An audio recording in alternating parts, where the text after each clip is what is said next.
পৃথক রাজ্যের দাবিকে আমি কখনোই সমর্থন করি না।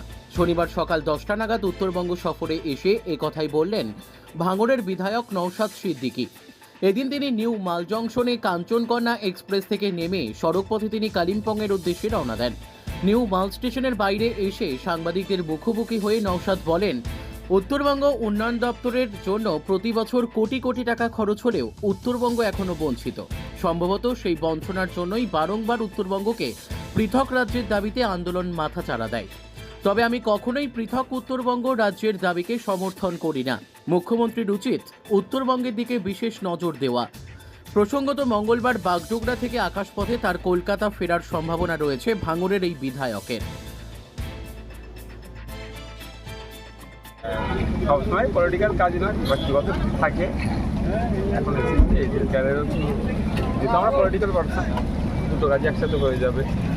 একদিকে বর্ষার সময় এখানকার অবস্থা কী সেটাও জানা যাবে, কারণ তিস্তায় যেভাবে জল বাড়ছে সেটা ভয়ঙ্কর হতে পারে এবং রাস্তার অবস্থা খুবই খারাপ অবস্থায় আছে। আপনি যে রাস্তায় যাবেন সেখানেই প্রত্যক্ষ করতে পারবেন রাস্তার অবস্থা। আগে আপনারা জানেন যে আমাদের বিধানসভায় ইন্দো ভুটান রিভার কমিশন গঠনের জন্য একটা আলোচনা হয়েছে।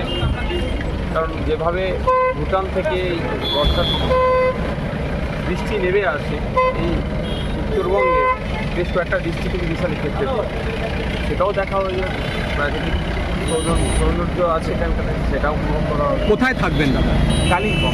কতদিন থাকবেন? 2 দিন।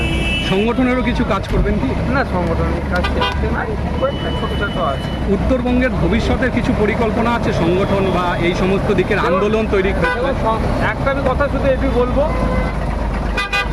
দক্ষিণবঙ্গের মানুষ খুব যে ফ্যাসিলিটিস পেয়ে যাচ্ছে এটা ব্যাপার নয়, তবে দক্ষিণবঙ্গের মানুষের থেকে উত্তরবঙ্গের মানুষ বেশি প্রাইভেট।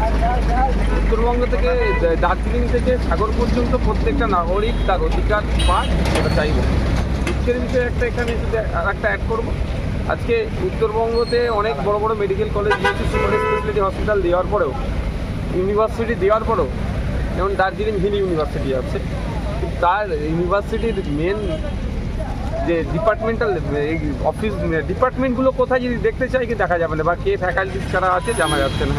এইরকমভাবে তো উন্নয়ন হয় এখানকার মানুষের, যাতে যাতে আপনি বলতে চাইছেন উত্তরবঙ্গ ডিপ্রাইভ কম্পারেটিভলি। একদম সেগুলো। সেক্ষেত্রে আপনি কি ঘুরিয়ে কি উত্তরবঙ্গের পৃথক রাজ্যের দাবিকে আপনি সমর্থন না, করবেন? আমি এটা কোনোদিন করি না আর করবো না। আমি চাইবো উত্তরবঙ্গ এবং দক্ষিণবঙ্গ বিভাজন নয়, আমরা পশ্চিমবাংলার মানুষ আমাদের অধিকারটা যেন বুঝে দেওয়া হয়।